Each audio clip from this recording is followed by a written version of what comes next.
than fiction.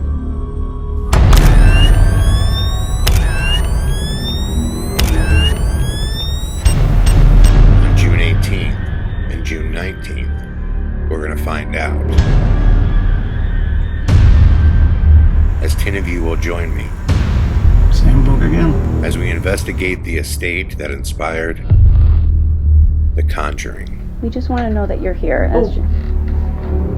Okay, thank you. And I'm not videotaping it? I am.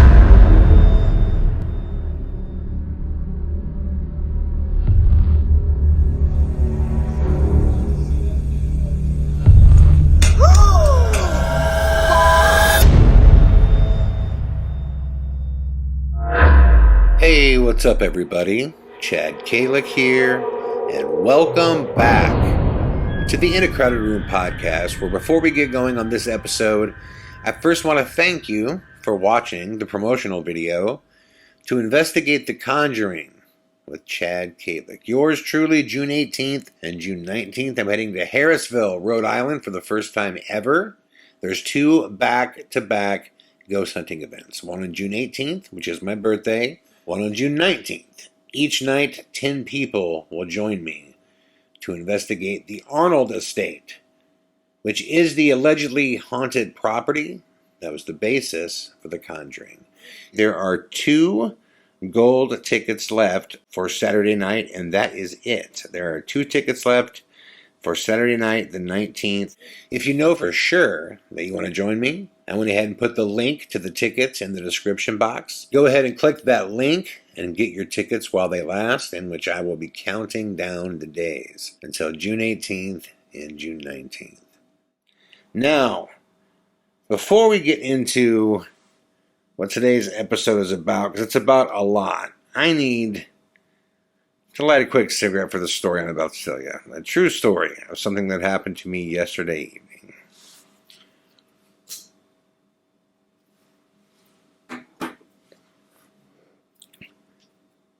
One of my favorite things in the world to do is to drive a car, because we have a great stereo in our car, and I just love cranking it up and just getting lost in whatever song it is that I'm listening to. And this happened yesterday. I'm driving home, and I pull up to a stoplight, and I start to see out of my peripheral vision somebody crossing the street. And I was actually listening to this MGK song. It's 5:36 in the morning. Wide awake, not even yawning. I'm just like listening to these lyrics. I'm thinking about, what did he write this about? And I'm totally kind of like lost in the song. And I noticed there's a person right in front of me, and I'm at a stop sign with the walkway. And I look and I'm thinking, oh, wow, that guy's kind of been there for a while. And then I notice he's screaming his lungs out. And I'm thinking in my head, man, who's he mad at? And then I realize he's mad at me. He's a young African-American fellow, probably maybe 20, 21, 22 years old. And he is just screaming at me. And I leaned my head out the window, and he said, "You heard me right, you f***ing nigger. I'll cut your f***ing throat and take your car." And I'm just staring at him like, is this real? And he kept saying it again. "I'll cut your throat, nigga. I'll take that car, nigga." And he's just calling me the N-word left and right. And I say to him, "Dude, what is wrong with you?" And he says, "You better drive that car like you f***ing own it. I'll take this car right f***ing now." I lean back into my car, and I'm thinking, drive it like I own it, huh? Well, if you decide to, make a move towards me, you've already told me that you will cut me, and you will kill me, and you will take my car. And I'm thinking in my head, well, if you take a step towards me, I'm going to run your ass over, because I'm freaked out right now, and I have no idea what's going on. Well, thankfully, nothing happened, only because there was a gentleman walking with 2 younger women, what looked like his wife and daughter, to the right of me, and the gentleman yells to the guy that's screaming, and says, "What is your problem? What is your problem? Chill out, man, chill out." And the guy yelling at me starts walking towards him and yelling things that were similar in nature. I was not even a half block from my parking lot. It was the last turn where I live. So the second he moved and got from out in front of my car, I just did like a half U-turn, pulled into my parking spot, went through the back of my place, came out the front yard, and looked across. And for whatever reason, this gentleman had already made his way past the guy who yelled, "Hey, what's your problem?" And I could see that he was on his way down the beach. But for the life of me, I'm like, what was he mad about? I don't know. Why was he calling me a nigger? I don't know. And why did he keep making references towards my car? I'll take your car. You better drive your car like you own it. I'll take this car. And he had this, by the way, he didn't look homeless at all. At all. In fact, he was dressed very nice. And he had this black bag in his hand. And I believe he had a weapon in it because every time he would say, "I'll cut you," he was smacking, like the bag was in his left hand, and he was like hitting the top of the bag with his right hand. So I took it as he has some kind of weapon with him. Now, again, why was he mad at me? I have no idea. I did not come close to hitting him. When I stopped my car, I was in a 5-mile-an-hour zone. I was not speeding. He was off the sidewalk when I stopped. Took the time to walk to the middle of my car and stood there for quite a while because I was into this song for at least 10, 20 seconds before I even noticed that he was there. But that's how angry he was. It was a scary, scary moment where I'm like, what if he had a knife? What if he had a gun and he just went for me? What if that would have happened? Could have that easily. He was begging for it to happen.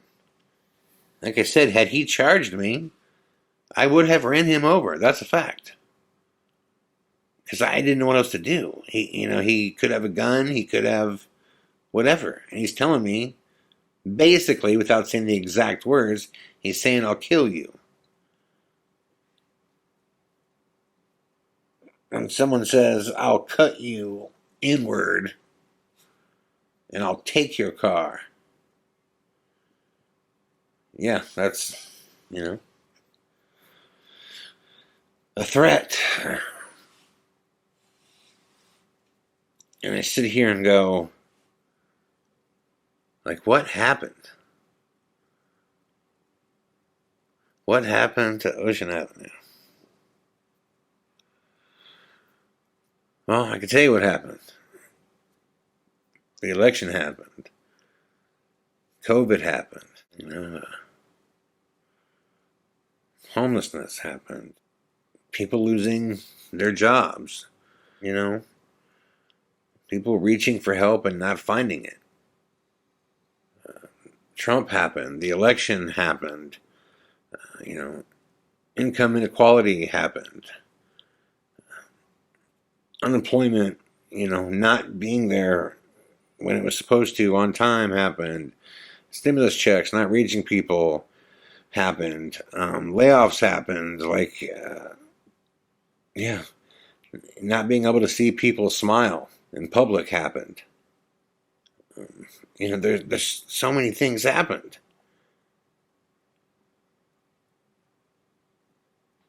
And there's no way this guy knew who I was, but in his mind, he knew who I was. He saw me in a challenger, and I guess in his mind that equated to a better position than him, and he didn't like it. And he was letting me know that he felt he was in a position where if I do something that really bothers him, he's ready to break the law and do whatever he wants. Take my car. Stab me. Shoot me. What the hell is going on, man? What is going on around here?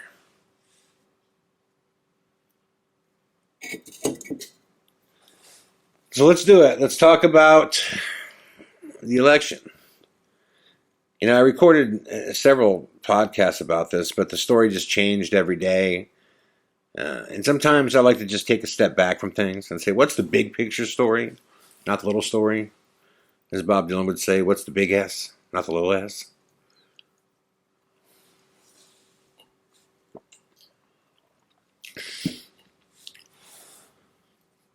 I voted for Biden. That's what I voted for. Am I inspired by him? Not at all. Not at all. Do I think he'll even live 4 years? I don't. He just has that old man death walk to him.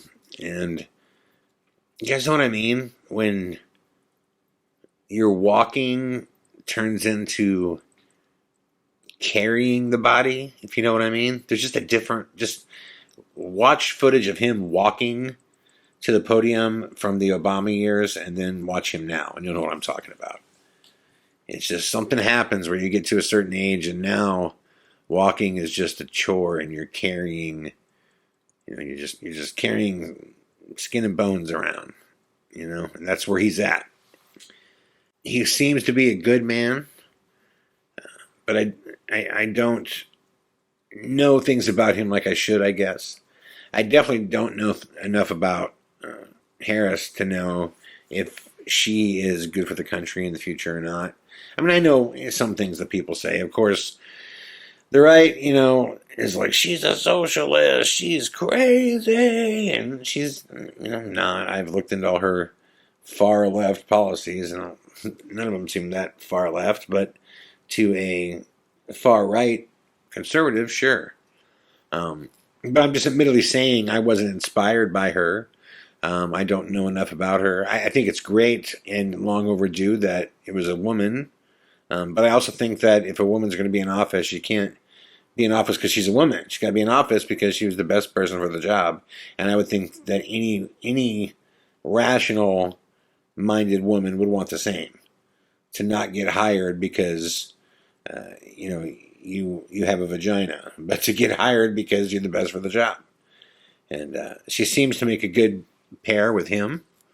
A lot of young energy mixed with old wisdom, I think is good. But I'll be honest, none of that is why I ultimately voted for Biden. I can honestly say my vote was just a vote to get Trump out of office. I just wanted Trump gone. Now, for those of you that love Donald Trump, before you boo-bird me and tell me all the things I don't know and, all the reasons why Trump is the truth, hear me out. Hear me out first.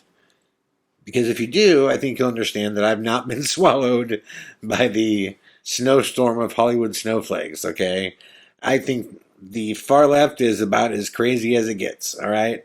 So trust me, if that's what you would use to, justify your stance against Democrats and snowflakes and California and all that stuff, you won't find me arguing much with you when you want to talk about the crazy liberal media, or the insanity of how California is ran, and the problem with the woke movement. There's so many things on the left that I cannot support.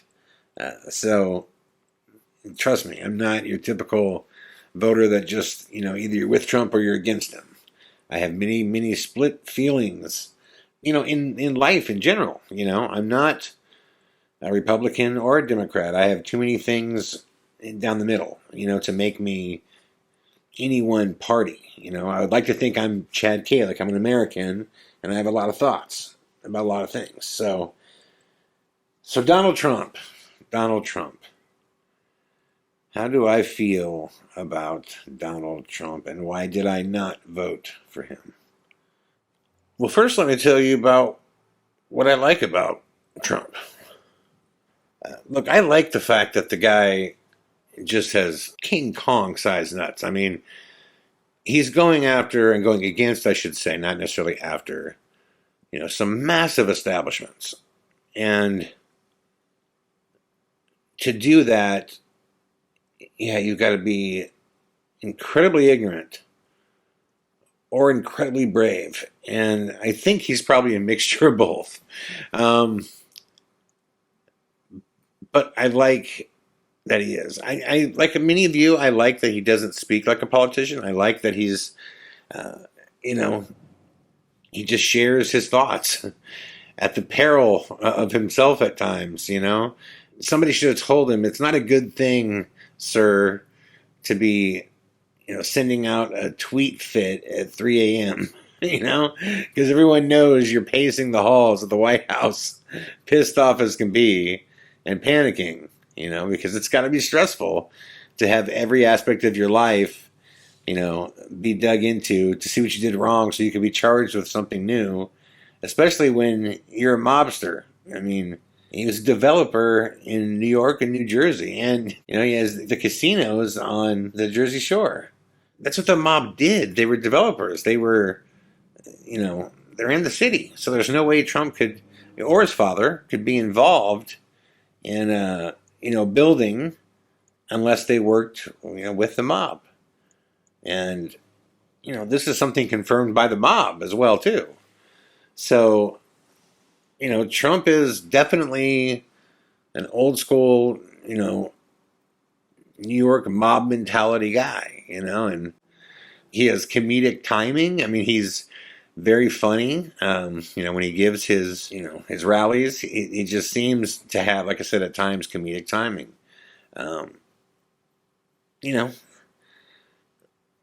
That's about all I really like about him. He's not, when it comes to, ethics and morals, it's not like he's, brimming with great characteristics that make up a good man. Like I said, he's tough. He's got good comedic timing, and the list gets really small from there. What don't I like about him?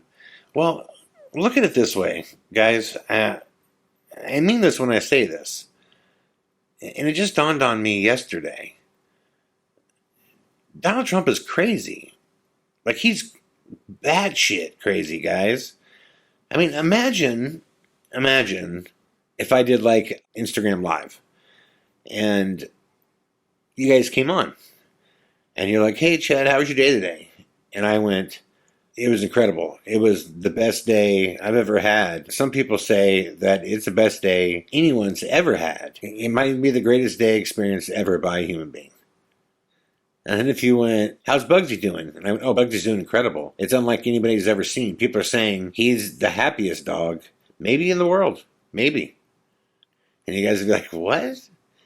And you're like, so how are things going with you and Laura? Things are going incredible between Laura and I. Laura loves me probably more than a wife's ever loved another human being. People say that we get along in ways that are unlike anyone else. Some people are saying we have the best relationship ever. You get my point, guys? If I started answering every question that you ask me in that way, you would all go, he's crazy. He's crazy because no matter what we ask him about himself, Chad is just repeating that everything about himself and everything he does is the best ever. It's unlike anything anyone before him's ever done. Like, that is a sense of narcissistic overload that is unlike anything I've ever seen. There you go, right there. Some people say it's the craziest narcissistic overload that's ever been exercised by a human being. But it is. He's mentally ill. That's not normal. That's not normal. And I didn't kind of realize how crazy he was until you watch Trump talk, and then you watch Biden, and Trump is like, look, COVID's fine, we crushed it, we're rounding the corner, it's under control. And Biden's going, look, it's going to be a dark winter. It's going to be really rough. We're going to lose, a bunch more people. And Trump just has this thing where he feels like he can just speak it into reality. He can just speak it into reality. If he says it enough times, maybe everybody will believe it, and that's what it'll be. So I can't stand that about Trump, that I think he's crazy. I think he's legitimately crazy. People don't speak like that about everything they do, calling everything they do the greatest of all time, And that's what Trump does. Um, while I like that he stood up to the media, the problem is you can't fight the media's lies with lies. You can't. And I know he's just trying to strike back because he is a counterpuncher, but, you know, it's like someone needs to tell Trump that they record everything. So when he says something one day, you can't say the opposite thing the next day. You can't claim you didn't say things that you said. When he started talking about injecting cleaner into your arms to kill COVID, that was real. He did that. You can't go back later and say, "Oh, I was being sarcastic." It's like, no, you did. You asked the doctor if there's a way to put sunlight in your veins, and then also a way to inject yourself with cleaner. So it's hard to believe that shit's real, but it is. So yeah, there's that. Trump's insane. I also don't like that there seems to be a general lack of empathy that he has for people, just a general lack of empathy. And I think the first time we all saw it, and I didn't look, I thought it was really shitty, but then when I talked to my dad, it made me feel like even worse about it. But when Trump refused to, basically honor McCain, for people that were part of the military, that was a big deal. My dad voted for Trump, which I couldn't believe, but he did. And a big reason he did is he believed at the time that Trump was a very big supporter of the military, which my dad was an Air Force man. And, when Trump made the statement about, well, John McCain's a hero because he got captured and tortured. I like guys who don't get captured. Like McCain was somehow, less of a hero because he got captured. McCain was tortured and didn't give up anything, which is crazy. Gave up nothing. When Trump didn't attend, his funeral and was bad mouthing him, that bothered my dad a lot. When, Trump got rid of General Mad Dog Mattis, and immediately he's making fun of him and saying bad things about him. I remember talking to my dad about that, and he was like, "Man, that's not cool. You're the commander in chief. You are leading the military. All these kids that signed up, unlike you, Trump, all these kids that signed up, they will go to war, and they've been to war, or they know they could go at any moment, and their life is on the line for this country, period." And to hear the commander in chief basically make fun of somebody who got caught and tortured, then also Trump hires these military brass to surround him, and then every time he doesn't like an opinion, he fires them, and then immediately goes to Twitter to disgrace them. And I'm not down with that. I didn't go to the service. I'm not a serviceman, obviously, but my father was, and I have a tremendous amount of appreciation for anybody who would give up their life, would die, so that we could enjoy this life that we have here. I don't know how you could not thank them for that. I don't know how. That's really, yeah, it's beyond impressive. It's hard to contemplate that. Like really dying, in a war that you didn't start personally, that would be put in your hands. I mean, that's incredibly brave, and I do think it's wrong to badmouth those guys. If Trump wants to get rid of Mad Dog Mattis or make a change, or if other military people, die and whether it's in battle or afterwards or of old age, like with John McCain, no matter what it is, you honor those people, man. You honor their service. He doesn't have to love who John McCain is as a politician, but Trump could have said that. He could have said, listen, as a politician, we didn't see eye to eye, but when it comes to being a man, John McCain was a man. Whether we're Republicans or Democrats is irrelevant. We're Americans, and John McCain did that for us. And another thing that was a big kind of strike for me against Trump was the holidays are coming up, right? We all know that's an important time of the year, especially this year, not being able to be around friends or people really, and it just makes these upcoming holidays that much more important. The ability to get home and see any kind of family would have been really nice, but instead, people are just struggling, man.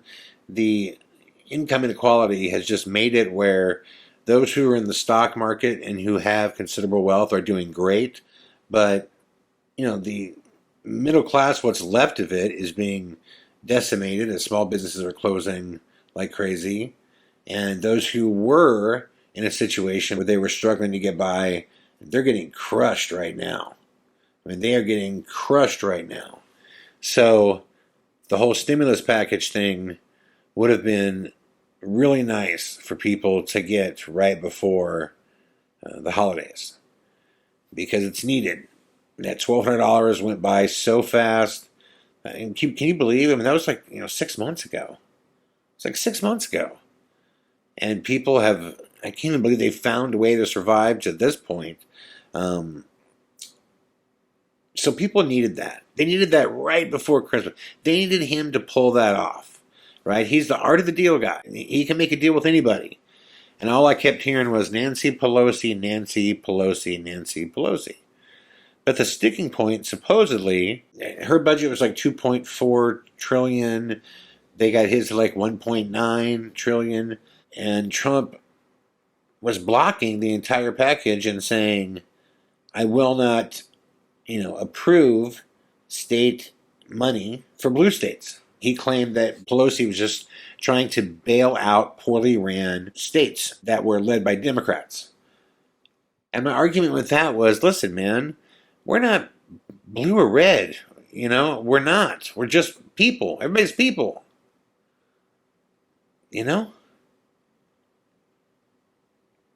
People are people. And they need fucking help. So to not approve a stimulus package that goes back into the country, to not approve that because you don't want democratically ran states to have relief, at a time where people just want to eat, and you're talking politics? They had their meeting to extend the budgets of government. No problem. They had money for that. They had $7 trillion to go to Afghanistan. It's just... And where was Trump on this? Before the election, where was Trump on this? People need help. And all you have to do is call up, Pelosi and go, fine, we know that there are some states that need more money than others. And if they're ran by Democratic leaders, then we got to find a way to get to them, in line. And if we have to work on the language to make sure that this, money is going where it has to go, then that's fine. There's a million ways to skin this horse. But to say, like in New York, Cuomo, he can't stand. So he's like, New York's not going to get any money. What about the Republicans there, Trump? What about the Republicans there that voted for you? And why don't you care about Democrat? So is that how it works? If you have a different belief system than Trump, if you agree on different things, then he's not your president? He's only the president for Republicans? Because that's not how it's supposed to work. You're supposed to represent the people, everybody, period. Once he is in office, there should be no red or blue. There should just be the people he serves. And that didn't happen. They went straight to the vote. And you know what? That cost him a lot of votes with a lot of people. Because people need help bad. And they needed it 4 months ago. That was a really bad decision by him, and he paid for it. I really believe that he paid for that at the polls because it affected my vote. It affected my vote big time. And the last reason that I could not vote for Trump, and this is really simple, guys. This is not a red thing, a blue thing. This is not a Democratic or Republican thing. Listen, We are on the verge of war with ourselves. Okay? With ourselves. I never thought that could have happened in my lifetime. Where Americans are talking about taking to the streets against other Americans. And suddenly, racism is back in huge numbers. What? We're going backwards? Oh my God. You know? I mean, I don't see how you can say Trump did an incredible job as the leader of this country if this country is on the verge of going to war against itself, to fight each other. Trump is a divider. He is a divider. And the world is too scary as it is.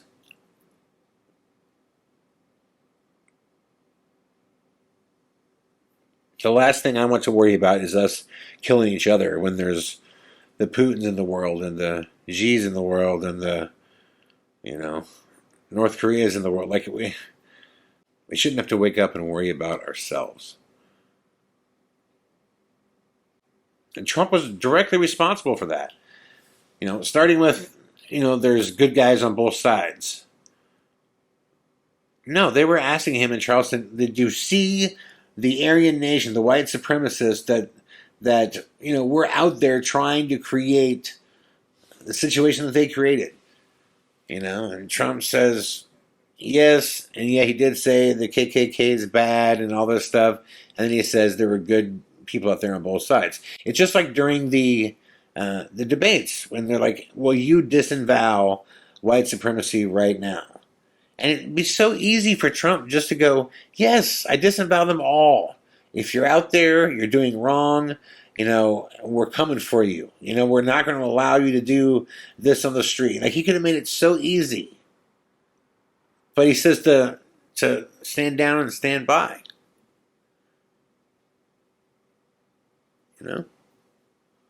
Stand down and stand by. And it's not like he doesn't know this is going on. I saw this interview where he was being asked about the KKK, the Aryan Nation, and David Duke supporting him. And he had the gall to sit there on TV and play stupid, like he didn't know who David Duke was, he didn't know what the Aryan Nation was, and he didn't know anything about the KKK. Look at the screen right now. Look at this interview. Trump was endorsed Friday by KKK leader David Duke, and today on CNN, he was asked to disavow that endorsement. Will you unequivocally condemn David Duke and say that you don't want his vote or that of other white supremacists in this election? Well, just so you understand, I don't know anything about David Duke, okay? I don't know anything about what you're even talking about with white supremacy or white supremacists. So I don't know. I mean, I don't know, did he endorse me or what's going on? Because, I know nothing about David Duke. I know nothing about white supremacists. And so you're asking me a question that I'm supposed to be talking about people that I know nothing about. But I guess the question from the Anti-Defamation League is, even if you don't know about their endorsement, there are these groups and individuals endorsing you. Would you just say unequivocally you condemn them and you don't want their support? Well, I have to look at the group. I mean, I don't know what group you're talking about. You wouldn't want me to condemn a group that I know nothing about. I'd have to look. If you would send me a list of the groups, I will do research on them, and certainly I would disavow if I thought there was something wrong. But you may have groups in there that are totally fine, and it would be very unfair. So give me a list of the groups, and I'll let you know. Okay. I mean, I'm just talking about David Duke and the Ku Klux Klan here, but... I don't know. Honestly, I don't know David Duke. I don't believe I've ever met him. I'm pretty sure I didn't meet him, and I just don't know anything about him. So it's not that Trump didn't know. He just wanted every vote he can get. I don't think Trump is some secret Aryan Nation, swastika tattooed on his back type of racist. I don't think Trump is. I think Trump is he just wanted any vote he can get from anywhere because he knew no matter who he's running against, it's going to be a really tight race. So he doesn't want to lose a vote from anybody. And he'll take it. He'll take it from anybody. Anybody. That's what's going on. He's not the Aryan Nation, the boots and bars type of racist, okay? He's not. He's the type of guy that would literally say something like, I'm totally not racist. I have black friends, I mean, it's like, dude, that doesn't make you not racist. I mean, Thomas Jefferson fathered an entire family line with his, quote, slave wife. I mean, is he going to say, listen, I'm not racist. I had a bunch of kids with my slave wife, and I was great to her, And when Trump is saying things like the worst comment I've ever seen him make was in the debates again, where he looks around and says, I haven't looked across the room yet, but I can tell you right now, regardless of who's here, I am the least racist person in this room. And his sons are there, Eric and Don Jr., and I'm watching with David Pakman. And I've never laughed so hard because Trump says, I've looked around the room, I haven't seen who's all here, but I can tell you for a fact that I am the least racist person in this room. And Pakman goes, so your sons, Eric and Don Jr., are more racist than you. Great, got it. It's just, Trump has a racist bone for sure, and the separation of this country is just something I can't get behind. I can't get behind. And 4 years ago, it wasn't like it is today, period. Period. And remember, this podcast started out with a young black man is out in the street in front of my car, screaming at me, saying, I will cut you, n***. I'll take your car. And you better drive it like you own it, n***.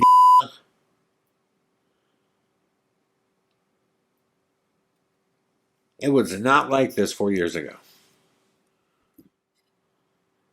So then the election comes. We all know what happened. Trump told everybody, all his Republican supporters, do not do mail-ins. So they all showed up day of. So as they're counting the votes, Trump is out to an early lead because he set it up that way. He told all his Republican followers to, vote day of, and they did what he wanted. The Democrats used the mail-in system. So exactly as it should have happened, Trump jumps out to a lead some places that disappears when all the votes come in because Dems turned out in heavier numbers than they ever have before, and it was all represented through mail-in ballots.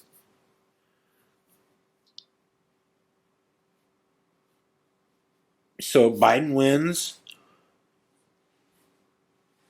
and Trump refuses to concede, which, I've talked to a lot of friends about this before it ever happened because I felt like this was going to happen. Trump, he has painted himself into a situation where he has two options. One is to, like a punished dog who just got smacked in the nose with a newspaper, to take his tail and wrap it around his balls and go moseying out of the room crying and whimpering.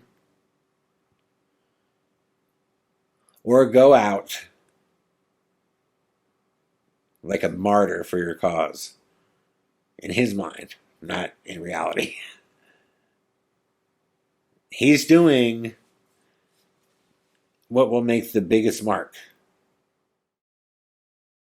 And what scares me the most is that the Democrats are just kind of sitting around right now like, well, it doesn't matter because on January 20th, Biden will take over and then it's over. But what I think they're failing to see is that the law is not real in the sense that it's not a person. It's not some divine force that will regulate itself and will make sure that Trump does what he's told to do. The law is an idea. It's a bunch of thoughts that a bunch of people said, I think it should go this way.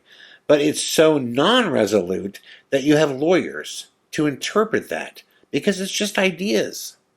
The point being is we're in territory that we've never been in before. We have no idea what will happen.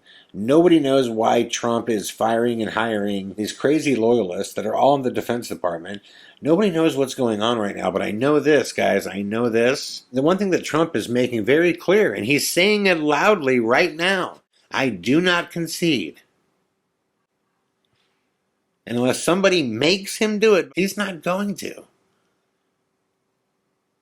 Because he has a 70 million person strong MAGA army. Mark my words, man. They aren't done yet either. And although it's quiet, there's a reason that all 70 million plus members of the MAGA army are sitting quiet right now. You know what I think they're doing right now? You know what I think they're all doing right now?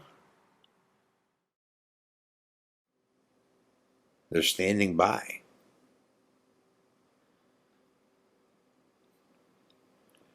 And if that doesn't scare you, it should. I hope you enjoyed listening to this episode. I'll be back tomorrow with more. All the best.